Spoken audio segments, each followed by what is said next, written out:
rassemblés auprès de lui. Il monta dans une barque et il s'assit. Toute la foule se tenait sur le rivage. Il leur parla en parabole sur beaucoup de choses. Il dit, un semeur sortit pour semer. Comme il semait, une partie de la semence tomba le long du chemin et les oiseaux vinrent le mangèrent. Une autre partie tomba dans les endroits pierreux où elle n'avait pas encore beaucoup de terre. Elle leva aussitôt parce qu'elle ne trouva pas un sol profond. Mais quand le soleil parut, elle fut brûlée et sécha, faute de racines. Une autre partie tomba parmi les épines. Les épines montèrent et l'étouffèrent. Une autre partie tomba dans la bonne terre et elle donna du fruit, un grain 100, un autre 60 et un autre 30. Que celui qui a des oreilles pour entendre, entende. Les disciples s'approchèrent et lui dirent, pourquoi leur parle-t-il plutôt en parabole? Jésus leur répondit, parce qu'il vous a été donné de connaître les mystères du royaume des cieux, que cela ne leur a pas été donné. Alors on donnera à celui qui a, et il sera dans l'abondance, mais à celui qui n'a pas, en autre même ce qu'il a. C'est pourquoi je leur parle en parabole, parce qu'en voyant, ils ne voient point, et qu'en entendant, ils n'entendent ni ne comprennent. Et pour eux s'accomplit cette prophétie d'Ésaïe, vous entendrez de vos oreilles et vous ne comprendrez point. Vous regarderez de vos yeux et vous ne verrez point. Car le cœur de ce peuple est devenu insensible.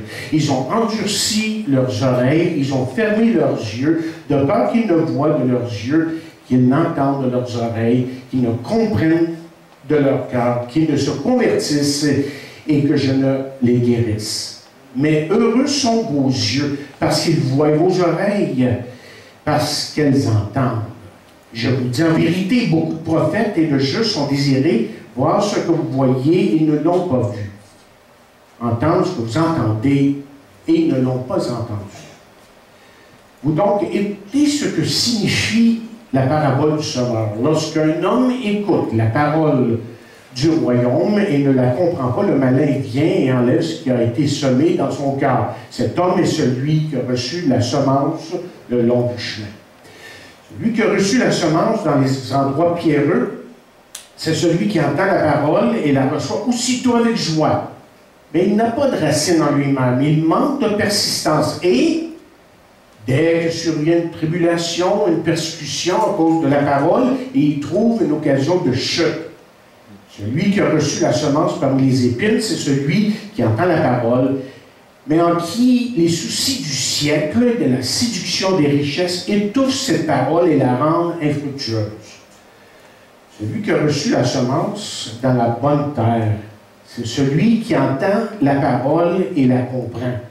Il porte du fruit, et un grain en donne 100, un autre 60, et un autre 30.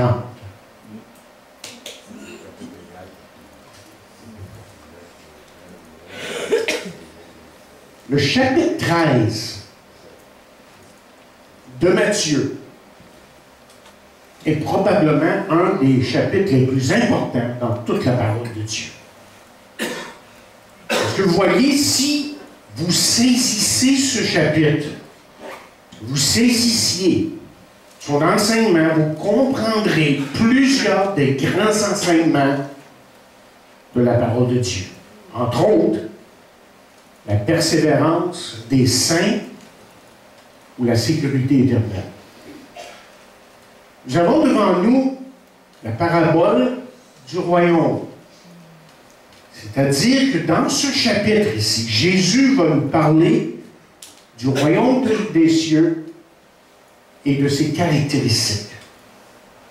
Pour être plus précis, chers amis, ce matin, Jésus va nous parler de l'Église dans son sens large.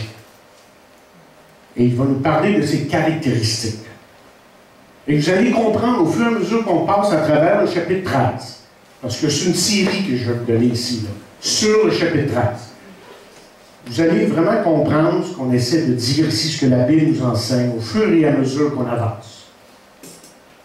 Mais l'une des pensées dominantes qui va ressortir de l'enseignement de Jésus dans ce chapitre, l'une des pensées qui va ressortir est celle-ci. C'est que tous ne sont pas du royaume. Et je répète, tous ne sont pas du royaume. Et nous regardons l'Église dans son sens large, pas le corps de Christ, non, mais ce que nous voyons. Tous ne sont pas du royaume. Nous voyons ici dans ce passage là, que Jésus est maintenant dans une barque. Et si Jésus est dans une barque, c'est parce que la foule vient de partout en grand nombre pour l'écouter, pour le voir faire des miracles et des guérisons. Et à ce stade-ci de son ministère terrestre, la popularité de Jésus est à son apogée. Et c'est là que nous découvrons ses paroles. Il est dit, il leur parla en parabole. Qu'est-ce qu'une parabole? Il y a le mot grec pour parabole désigne l'action de mettre à côté l'un de l'autre deux objets dans le but de les comparer. Autrement dit, une parabole, c'est une comparaison entre deux choses. Et dans le cas présent ici devant nous, Jésus fait une comparaison entre des terrains et le cœur de l'homme. Pourquoi parler en parabole? Pour plusieurs raisons. Je pense que pour donner une première raison, ce serait pour garder l'intérêt des gens, puisque les gens, comme toujours, sont facilement distraits. Alors Jésus leur parle en parabole. Mais aussi, probablement, c'est pour simplifier son message, parce que Jésus utilisait, vous voyez, des comparaisons qui étaient très familiers pour les gens de son temps. Mais il y avait ici, chers amis, une raison plus importante que celle-ci. Jésus, nous dit la parole de Dieu, voulait garder le mystère du royaume pour ceux qui avaient un cœur bien disposé. C'est ce qui ressort du verset 10 et 11 de notre texte. Et quand on parle ici du mystère du royaume, ce sont les choses que Dieu n'a pas dit jusque-là. Ce sont les choses qui n'ont pas été révélées par Dieu. Et que maintenant Jésus va révéler, que Jésus va nous dire. Jusqu'à maintenant, Jésus avait prêché à la foule. Jésus avait fait des miracles, des guérisons. Et certains avaient cru. Certains avaient cru, vous vous rappelez, mais d'autres étaient demeurés incrédules. Et ceux-là même qui sont restés incrédules, après avoir vu des miracles et des guérisons, ont dit ceci.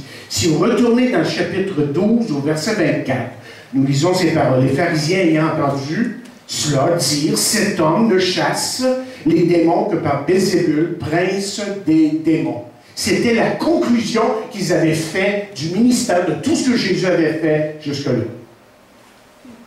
Donc, ce que Jésus est en train de dire ici essentiellement, c'est que même s'il expliquerait les grands mystères du royaume à ces gens-là ne croiraient pas tout simplement. Ils sont demeurés incrédules.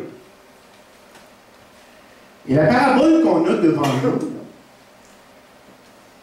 qui nous concerne aujourd'hui, fait trois choses. La première chose qu'elle fait, c'est qu'elle nous donne une description de l'Église dans son sens large. C'est un commencement, le début. Et elle nous parle, ou elle parle à ceux qui n'ont pas encore pris position pour Jésus-Christ. Et troisièmement, ce que cette parabole fait, chers amis, c'est qu'elle parle à ceux qui sont vraiment les enfants de Dieu.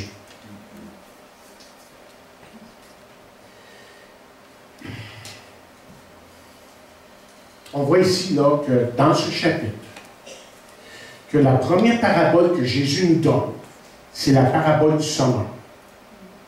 Vous la connaissez comme ça, c'est la plus familière.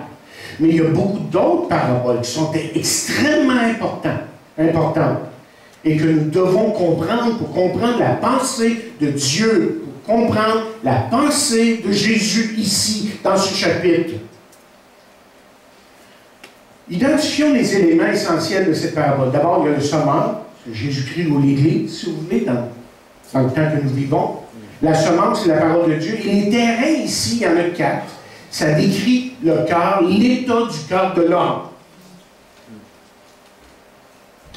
Savez-vous qu'il est possible que quand Jésus était en train d'enseigner ici cette parabole, que Jésus était peut-être en train de regarder un fermier qui est en train de semer. Et c'était tellement naturel pour Jésus de tout simplement commencer à enseigner et dire, ben voilà, le royaume de Dieu, c'est comme ça. Et là, il nous donnait quelques-unes des plus grandes vérités jamais dites d'une personne qui venait directement de Dieu. Lorsque le fermier semait, la semence pouvait tomber, comme on a vu dans le texte, sur différentes sortes de terres ou terrains. Et les terres, on nous dit, étaient divisées par des chemins étroits. Et il y avait des parties de terrain qui n'avaient qu'une couche mince de terre parce que sous le sol se trouvait de la roche dure. Et ensuite, il y avait du terrain qui était imbibé de mauvaises herbes, provenant souvent même du voisin. Et enfin, il y avait de la bonne terre, celle qui était fertile, riche, profonde et productive. Donc, avec cet arrière-plan, nous allons essayer de comprendre l'enseignement de cette parabole et remarquer ce que Jésus dit, encore une fois au verset 9, lorsqu'il dit que celui qui a des oreilles pour entendre, entend. C'est évident que Jésus s'adressait à ceux qui étaient là, dans son temps. Il n'y a aucun doute qu'il s'adresse à nous aujourd'hui.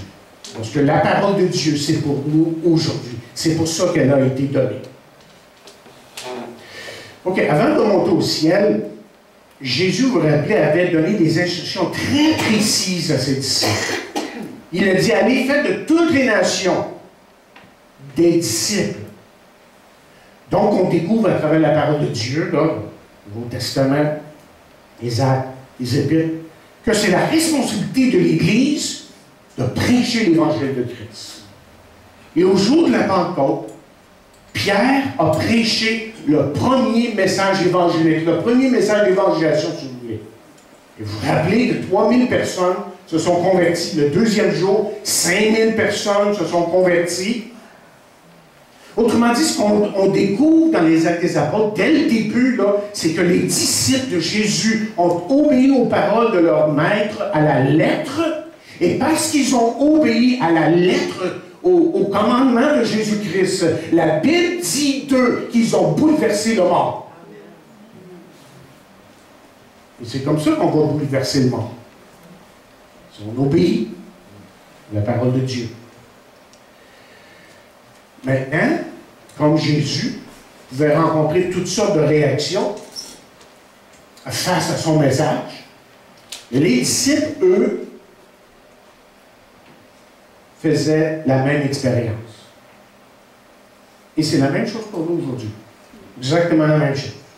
Lorsque nous partageons l'évangile de Jésus-Christ, il y a essentiellement 4 réactions face à ça, face à l'évangile. Et d'abord, il y a ce que j'appelle la réaction fermée ou le cœur fermé. Lorsque le fermier semait, une partie de la semence tombait le long du chemin qui longeait les terrains. Et parce que les gens passaient sur ces étroits chemins, la semence ne pouvait pas pousser, et aussi parce que les oiseaux venaient et la mangeaient. Maintenant, donnons l'explication ici. Parce que dans la deuxième partie de notre lecture, Jésus donne l'explication de la parabole, qui est assez évidente. On va essayer de l'appliquer pour aujourd'hui et vraiment voir ce que Jésus est en train de dire ici. Parce que vous voyez, quand Jésus dit, dans cette parabole, qu'il ne comprend pas, c'est parce que la dite personne qui écoute l'Évangile refuse de comprendre. Et pourquoi, chers amis, les gens refusent-ils l'Évangile encore aujourd'hui? Je vous dirais que c'est principalement les mêmes raisons que du temps de Jésus. Ça n'a pas changé. Et l'une des premières raisons qu'on peut donner, c'est tout simplement l'indifférence. Il y a certains qui ne veulent rien savoir de la parole de Dieu. Leur cœur, semble-t-il, est endurci face aux choses de Dieu. Mais vous voyez, la Bible lance un sérieux avertissement à ceux qui sont dans cet état lorsqu'elle nous dit, c'est pourquoi selon ce que dit le Saint-Esprit, aujourd'hui, si vous entendez sa voix, n'endurcissez pas vos cœurs. Ensuite, une deuxième raison que je vois, c'est les préjugés. Nous vivons dans une société qui est remplie de préjugés. Et en particulier face à l'Évangile, face à la Bible. Si vous demandiez à certains pourquoi ils pensent de telle et telle façon face à la Bible, à l'Évangile, ils ne sauront pas quoi vous dire.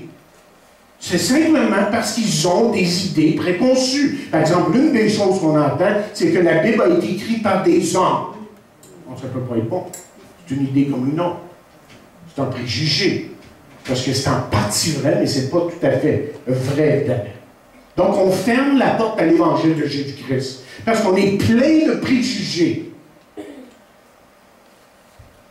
Ensuite, une autre raison, c'est l'orgueil. Combien de personnes est-ce que vous connaissez qui refusent la parole de Christ simplement à cause de leur orgueil?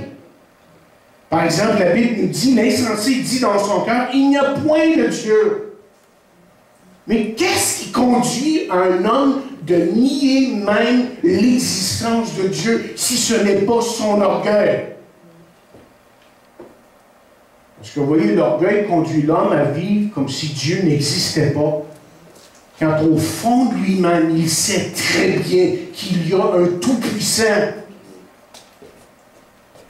Voltaire, un philosophe français, intellectuel, a combattu toute sa vie contre le christianisme, essayant de prouver que Dieu n'existait pas. Mais vous savez comment il est mort, lui? Il est mort en criant ces paroles. « Mon Dieu, je vais mourir dans mon péché et je m'en vais en enfer. » C'est une façon de mourir.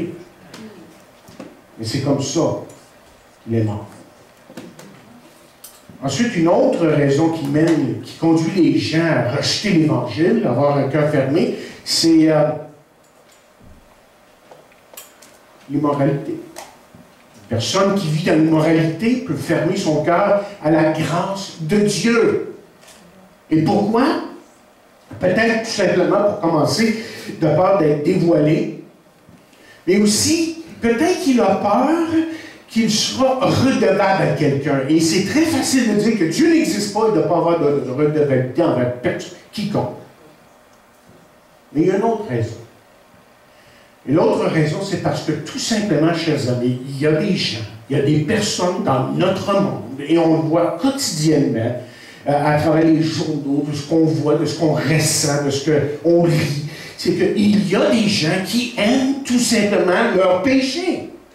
Ils aiment leur péché. C'est le fun. Il y a plusieurs reprises dans le chapitre 1 de Romains, on trouve cette expression que je trouve extrêmement intéressante quand Paul parle d'immoralité dans le chapitre 1, dans la deuxième partie. Et à plusieurs reprises, il a dit « Dieu les a livrés. Dieu les a livrés. » Qu'est-ce que ça veut dire, ça? Ça veut dire que Dieu les a abandonnés dans leur péché. Vous voulez y aller, les boys? Allez-y, 100 000 $. Et regardez notre monde aujourd'hui. On dirait qu'il n'y a pas de limite au péché. On est prêt à faire n'importe quoi pour satisfaire ses désirs. Mais en fin de compte, la Bible dit ceci concernant ceux qui refusent l'Évangile. Écoutez ce qu'elle dit. C'est un peu le verdict, si vous voulez, de la Bible lorsqu'elle dit « Si notre Évangile est encore voilé, il est voilé pour ceux qui périssent, pour les incrédules dont le Dieu de ce siècle a aveuglé l'intelligence, afin qu'ils ne vissent pas briller la splendeur de l'Évangile, de la gloire de Christ qui est à l'image de Dieu. Et parce qu'ils refusent Christ, Satan les aveugle et continue à les aveugler. » Mais il y a une deuxième réaction face à l'Évangile. c'est ce que j'appelle la réaction impulsive. Lorsque le fermier semait, une autre partie de la semence, chers amis, tombait dans des endroits pierreux. C'est-à-dire que très souvent, il y avait une partie du terrain qui n'avait qu'une mince couche de bonne terre. Et puisque la terre était mince, évidemment, la semence réchauffée par le soleil germait très vite, mais brûlait aussitôt à cause de la chaleur et du manque d'humidité. Okay. Explication. C'est la deuxième partie de chaque point ici. Mais ça nous parle tout simplement de personnes qui entendent la parole de Dieu et qui sont emballées par la parole de Dieu, mais qui ne mettent jamais véritablement leur foi en Jésus-Christ. Laissez-moi vous dire que cet emballement peut durer longtemps. Ça peut être long. Ça peut être des années même. Mais sans avoir vraiment reçu Jésus-Christ. Ce sont des gens qui ont une réaction émotionnelle à l'Évangile. Et c'est tout. Aussitôt que la persécution vient et que les difficultés arrivent, alors ils abandonnent. William Barclay, dans son commentaire, un commentateur que j'aime beaucoup, il dit que c'est des personnes superficielles. Il dit que c'est une personne qui est superficielle, qui est enthousiaste, mais qui ne prend pas la peine de comprendre l'Évangile. Deux choses sont à noter à propos de cette personne. C'est normalement, chers amis, une personne qui n'est pas intéressée véritablement dans les choses de Dieu, mais surtout les choses qui vont le faire grandir. L'étude de la parole, la prière et la communion des saints, la communion fraternelle. Parce que pour cette personne-là, vous voyez, l'Évangile, tout ce que c'est un bon feeling. C'est une émotion. Et ne lui demandez pas plus que ça. À travers les années, j'ai vu des gens par douzaines, des fois par quinzaine, même dans une réunion comme ceci, avancer et accepter Christ. Et je me suis toujours demandé à travers les années, mais qu'est-ce qui indique que cette personne-là est vraiment sauvée? La réponse la plus simple que j'ai trouvée, c'est tout simplement si on les revoit.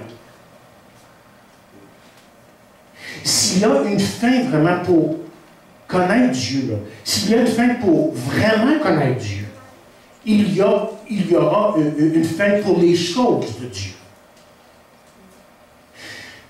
La réaction impulsive peut décrire une personne qui ne résiste pas à la persécution. Et quand la persécution arrive, ils sont tout à fait surpris que les gens sont pour eux, avec eux, parlent comme eux. Ils trouvent ça difficile, donc ils abandonnent. John MacArthur a dit, faites attention aux personnes qui sont tout sourire et qui ne se sont jamais vraiment repenties. La Bible dit ceci, chers amis, les sacrifices qui sont agréables à Dieu, c'est un esprit brisé. Ô Dieu, tu ne dédaignes pas un cœur brisé et contrit. Amen. Et selon ce que je comprends des Écritures, ce que vous comprenez, j'espère, des Écritures, c'est que la repentance est la porte pour toute vraie conversion. Et la persécution? Et la persécution, chers amis, ça fait partie du lot du vrai croyant, du vrai chrétien. Ça fait partie de sa vie, ça. C'est pas que le croyant s'en va, là, il dit, là, persécute-moi, j'aime ça, que tu me persécutes. C'est pas ça, là. C'est pas ça que je suis en train de dire. Et s'il vit pour Christ, évidemment, et qu'il est vraiment déterminé à vivre pour Christ, évidemment, ça ne fera pas la fête de tout le monde. C'est évident. Ça va les agacer.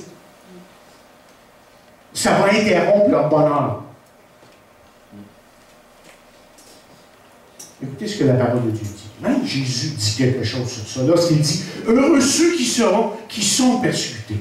Il ne dit pas ceux qui sont fanatiques. Là. Évidemment, l'idée derrière ça, ici, lorsqu'il parle dans Matthieu 5e chapitre, c'est heureux ceux qui sont vraiment engagés pour Dieu, qui sont déterminés à marcher pour lui, et s'ils sont persécutés, ils vont trouver le vrai bonheur, une vraie satisfaction, non pas dans les circonstances de leur vie, mais dans une relation avec Dieu.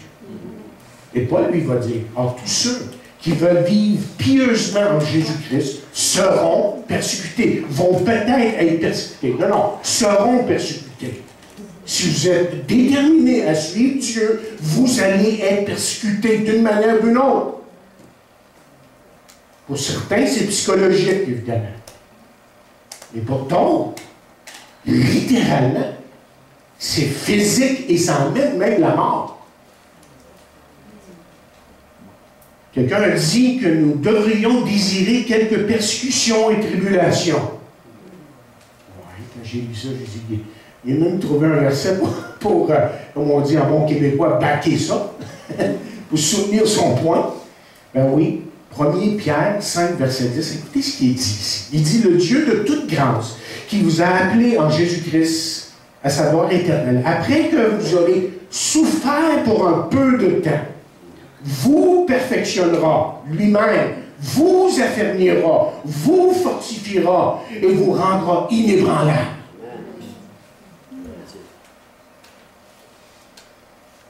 Écoutez bien ce que dit 1 Jean 2, 19. Et j'ai l'impression qu'il y a beaucoup de chrétiens qui ne lisent pas ce verset et qui le manquent. On passe à côté. Soulignez-le dans votre Bible et relisez ce verset 1000 fois s'il le faut, jusqu'à temps que vous le compreniez. 1 Jean 2, 19 dit ceci. Ils sont sortis du milieu de nous, mais ils n'étaient pas des nôtres. Car s'ils eussent été des nôtres, ils seraient demeurés avec nous. Mais cela est arrivé par de persécution, quelque chose comme ça, afin qu'il fût manifeste que tous ne sont pas des nôtres. Tous ne sont pas des nôtres. Et si on devait résumer Matthieu 13, tout le chapitre 13 de Matthieu, ça serait ce verset-là. Ce verset-là résume Matthieu 13. Parce que vous voyez, la persécution fait deux choses. La première chose qu'elle fait, c'est qu'elle élimine tôt ou tard ceux qui sont superficiels dans leur foi. Ça fait ça. Et deuxièmement, la persécution affermit ceux qui sont vraiment des enfants de Dieu. OK, là, on a la troisième. La troisième, c'est la réaction indécise, ou le cœur indécis. Le troisième terrain ici, c'est celui qui est rempli de mauvaises herbes, selon ce qu'on a lu au verset 22. Et vous savez, à première vue, là, quand vous regardez la première fois, il est impossible de voir ces mauvaises herbes parce qu'ils sont cachés sous le sol, dans la terre. Et pour un moment, on ne sait pas combien de temps, le terrain paraît beau, mais en réalité, il ne produit rien de bon. Pourquoi? Bien, le texte le dit. Le texte le dit, si vous suivez avec moi, là, parce que les mauvaises herbes étouffent la semence. Comme Claude Doute disait un jour, vous me voyez venir comme un train. C'est évident ce qu'il allait dire après. Vous me voyez venir comme un train, c'est vrai. Alors, l'explication, ça ne prend pas, comme ma mère disait, une tête à Papineau. Comprends? C'est évident ce que Jésus est en train d'enseigner ici. Mais essayons de faire l'application dans nos vies. Je pense que vous savez de qui je parle ici, de ce qui est illustré dans ce passage. Une personne qui entend, qui accepte la parole, mais qui ne continue pas, dû à des choses, ne continue pas très souvent à cause des choses personnelles dans sa vie. C'est une personne qui a une vie très remplie. Rempli de quoi? Eh bien, ses soucis, ses problèmes, ses affaires. Et ensuite, la Bible parle ici de la séduction de la des richesses. Et M. Barclay, encore une fois, dit ceci. C'est une personne qui n'a pas le temps pour prier, pour étudier la parole et pour servir son maître. Ses affaires l'occupent tellement qu'il n'a pas le temps de penser à autre chose que ses affaires. Ce n'est pas que ces choses sont mauvaises en soi, mais ce sont les choses de deuxième importance. Et c'est toujours les choses de deuxième importance qui sont l'ennemi des choses de première importance. Et il termine en disant ceci. Il dit, ce n'est pas qu'elle fait exprès, mais voilà qu'elle est tellement occupée. Elle est tellement occupée. Mais vous savez, on dit que l'amour est une décision. Savez-vous que suivre Jésus-Christ est aussi une décision? Qu'est-ce qui fait qu'un individu qui a entendu la parole de Dieu et qui semble l'avoir accepté tombe en cours de route? Peut-être que l'une des raisons que j'ai trouvées au fur et à mesure que j'ai développé cette série de messages, c'est que cette personne-là, cet individu-là, n'a pas compté le prix. En tout cas, s'il l'a fait, il n'est pas prêt à payer le prix. Jésus a bien dit, si quelqu'un veut venir après moi, qu'il renonce à lui-même, qu'il se charge de sa croix et qu'il me suive. Vous voyez, avant de venir à Jésus-Christ, les choses, évidemment, du monde, nous attiraient. Et vous savez que ça peut arriver même à un chrétien, ça. Hein? Il peut venir à un moment donné dans sa vie chrétienne, là, où les choses du monde prennent tellement un attrait pour lui qu'il va vers ces choses-là. Mais le vrai chrétien en arrivera à prendre une décision importante et décisive pour Jésus-Christ. Il dira non à certaines choses qui ne feront que l'éloigner de Dieu. Des choses qu'il sait très bien qui ne sont pas agréables à Dieu. Et par exemple, c'est peut-être des places à éviter, des choses à ne pas voir, ou des fréquentations qu'il doit éviter. Parce que Jean, lui, a mis son grain de sel en disant, si quelqu'un aime le monde, l'amour du Père n'est point en lui. Je vais faire attention ici. Théologiquement, je vais faire très attention à ce que je suis en train de dire ici. Parce que le salut là, est toujours par grâce. C'est toujours par une simple foi en Jésus-Christ. Le salut est gratuit. Et je n'essaie pas d'insinuer ici qu'il faut faire des choses pour être sauvé. Mais, ce que la parole de Dieu nous enseigne à maintes et maintes reprises, que ce soit dans Jean 2 ou autre chapitre, c'est que la marque d'une réelle conversion, c'est un éloignement des choses de ce monde. C'est inévitable. Amen. Quelqu'un qui a été sauvé, c'est celui qui voit que ses goûts, tranquillement, changent. Peut-être pas du jour au lendemain, mais tranquillement. Il y a des choses qui changent en lui. Par exemple, si c'était l'argent qui le passionnait autrefois, c'est maintenant les intérêts de Jésus-Christ qui l'intéressent. Si c'était la télévision, le cinéma, la lecture de romans, etc., qui consumait son temps, maintenant il s'intéresse aux choses de Dieu. Et je ne suis pas en train de dire ici qu'il arrête tout dans sa vie, qu'il ne regarde plus la télévision, qu'il ne lit plus des romans, toutes sortes de choses comme ça. C'est pas ça que je suis en train de dire. Mais ces choses-là ne dominent pas sa vie. C'est ça le point. Enfin, sa relation avec Jésus-Christ est ce qui est le plus important pour lui. Et le point est ceci. Je vais vous lire là, pour que ça soit extrêmement clair. Celui qui est décrit par ce sol rempli de mauvaises herbes, qui l'étouffe, c'est celui qui est tellement préoccupé par les choses de la vie que la parole de Dieu ne fait pas d'effet dans sa vie, ne produit aucun effet dans sa vie. Et quand on est rendu là, même en tant qu'enfant de Dieu. C'est triste. On écoute la parole de Dieu, et tranquillement, si on ne fait pas attention, même en tant qu'enfant de Dieu, on peut s'éloigner à un moment donné. OK, arrivons au quatrième et dernier point. Là, on a regardé le côté négatif des choses. Hein? Ça a été un petit peu négatif. Hein? Pas mal négatif ce matin. Pas mal positif, tu sais. Ouais. Laissez-moi vous dire que Jésus a toujours été positif dans ses paroles. Si on peut parler comme ça. Dans le sens que, savez-vous, par exemple, que Jésus a parlé plus de l'enfer que du ciel? Oui. Beaucoup plus de l'enfer que du ciel. On pourrait dire que c'est un négatif. Et pourtant, la réalité de l'enfer, il a voulu que les gens sachent que c'était quelque chose qui était là. Donc, des fois, on est négatif pour apporter le positif.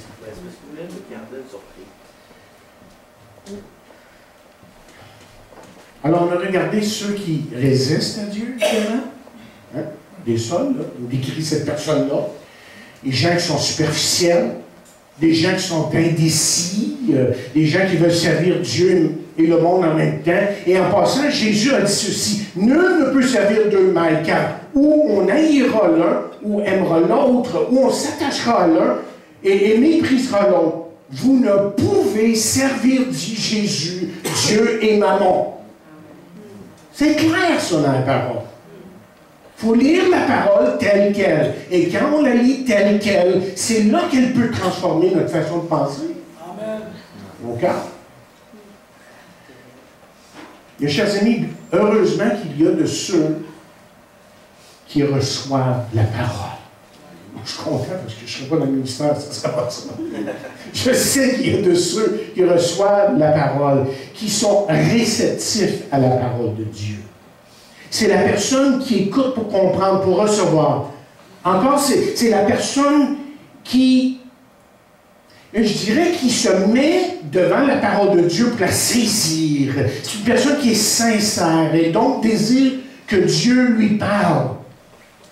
Et on pourrait ajouter que c'est une personne qui met de côté autant qu'elle peut le faire, là, ses préjugés et ses idées préconçues. Et elle arrive à ce point dans sa vie où elle veut entendre la voix de Dieu.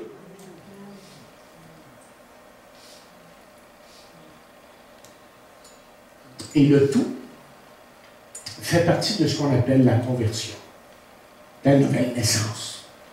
Quand une personne a cette attitude-là, c'est que déjà, il y a quelque chose qui se passe dans son cœur. Dieu est en train de faire quelque chose. Dieu est en train de la changer. Et en plus, selon ce qu'on lit au verset 23, c'est que cette personne-là porte du fruit. Elle porte du fruit. Et remarquez ceci, seulement la bonne terre porte du fruit. La terre profonde, riche et cultivée, produit quelque chose de valable. Mais les autres terres, les trois autres, là, ne produisent aucun fruit. Remarquez ça, c'est très important de comprendre, pour comprendre le reste du chapitre. Le cœur réceptif produit du fruit, ou si vous voulez, si je peux le dire d'une autre façon, c'est la seule personne qui est sauvée. Et les autres ne le sont pas. Un homme de Dieu a dit, un vrai croyant devient évident. Un vrai croyant devient évident. Je me rappelle ce que Paul dit à un moment donné. Il dit, j'ai formé le projet d'aller vous voir afin de recueillir quelques fruits parmi vous. Il les savait, des hommes et des femmes de Dieu à Rome. Il savait que Dieu avait fait quelque chose et automatiquement, Paul s'attendait à ce qu'il y ait des fruits. C'était normal. Il n'y a pas de fruits. Il y a un gros point d'interrogation qui va. Moi, je ne peux pas juger les gens. Vous ne pouvez pas juger les gens. Mais quand je vois pas de fruits, je me demande. Elle dit, elle est chrétienne, mais il n'y a rien qui démontre. Je ne suis pas pour le juger, mais je vais certainement l'exhorter de venir à Jésus, au pied de la croix, afin que Jésus lui donne cette nouvelle vie. Alors, la question ce matin est celle-ci pour vous. Pour vous ce matin. La question est très importante. La parole de Dieu, ce qu'elle dit, est très importante. C'est sérieux quand Dieu parle. C'est très sérieux. Toute notre éternité en dépend. Et la question est ceci. Est-ce que vous portez du fruit?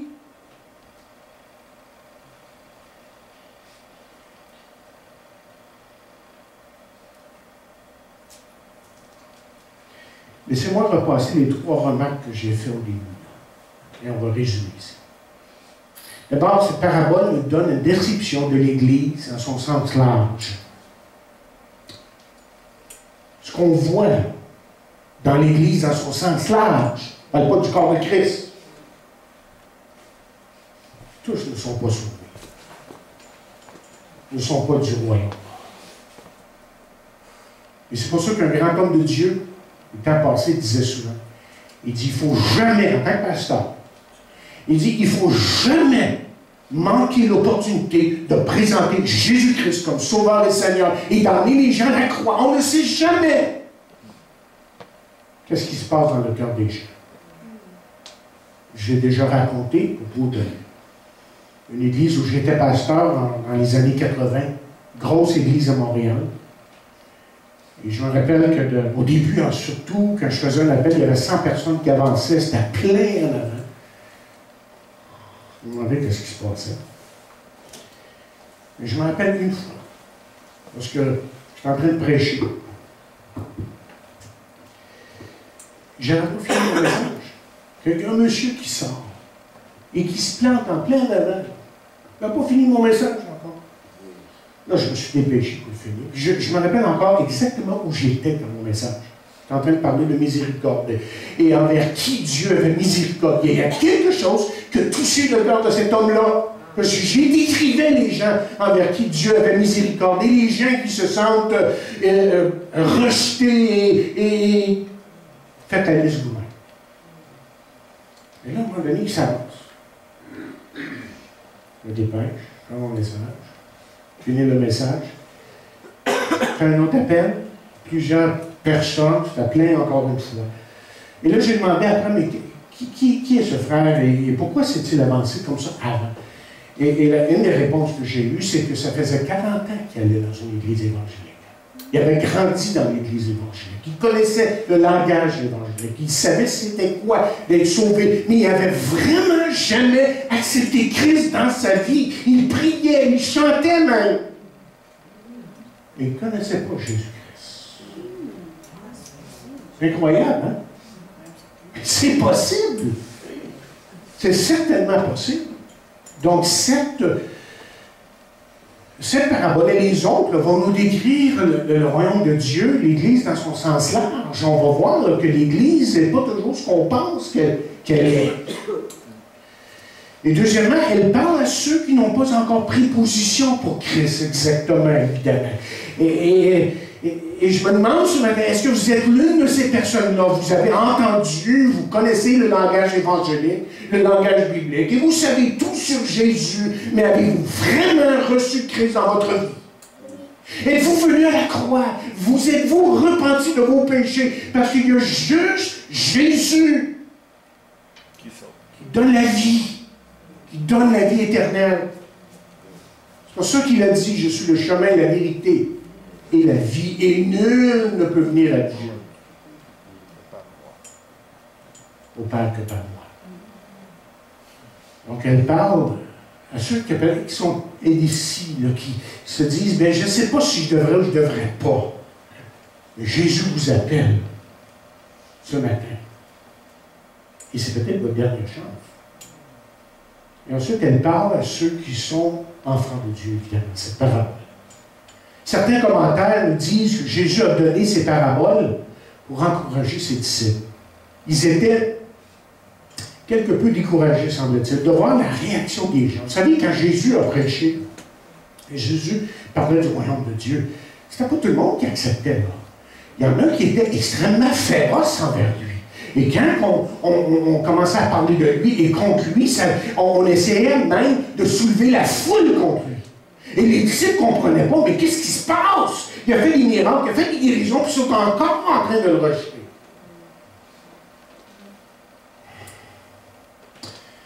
Jésus nous demande d'être fidèles dans notre témoignage en tant qu'individu et en tant qu'Église.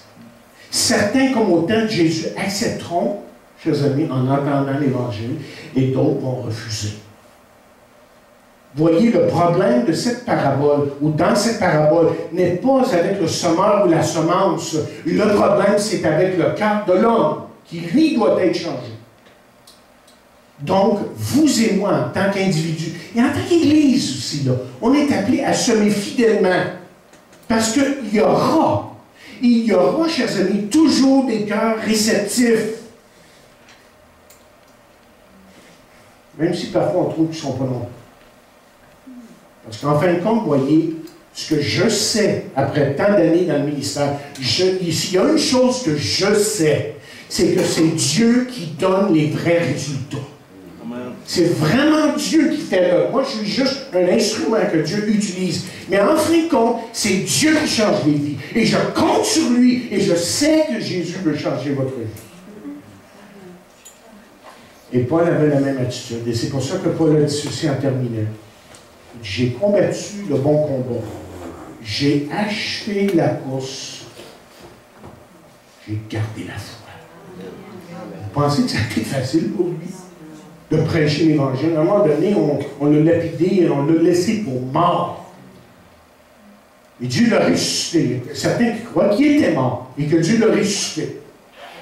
En tout cas, quoi que ce soit, ça a été extrêmement difficile et ça sera toujours difficile. Il ne faut pas toujours penser que les foules qu'on voit, c'est vraiment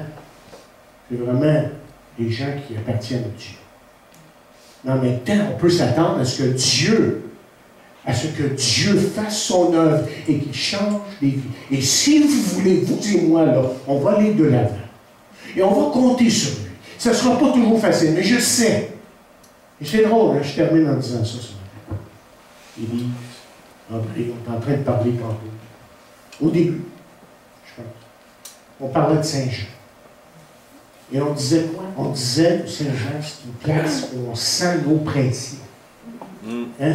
On sent, puis plusieurs qui viennent de l'extérieur disent la même chose. Ils disent, on vient ici, puis on sent nos pressions. Mais moi, je veux dire quelque chose. Je vais vous dire que celui qui est en nous, là, est plus grand que celui qui est en dehors. Et que lui, il va lui donner la victoire. Et qu'on va aller de l'avant à cause de lui. Et non pas à cause des circonstances. Et parce qu'il y a des gens qui continuent à rejeter l'Évangile. Mais on sait qu'un jour, même les gens les plus endurcis peuvent venir à lui. Amen. Notre Dieu, nous te prions de garder nos cœurs. Et de nous aider à comprendre que ta parole est la vérité d'abord. Et de comprendre que dans ta parole, il y a cette puissance qui vient de ton esprit, qui change le cœur de ceux qui s'approchent de toi. Je te prie ce matin de parler à celui qui ne te connaît pas, de continuer à parler à son cœur. Tu l'as déjà fait. Et qu'au pied de ta croix, il se repent de ses péchés. Et révèle-toi à lui. Fais-toi connaître et que cette nouvelle vie qui vient de toi puisse tellement le transformer que nous entendrons dans les dimanches à venir les paroles d'un homme, d'une femme qui est totalement, mais complètement changé. Et nous serons donnés l'honneur, la gloire et la majesté par Jésus-Christ notre Sauveur. Amen.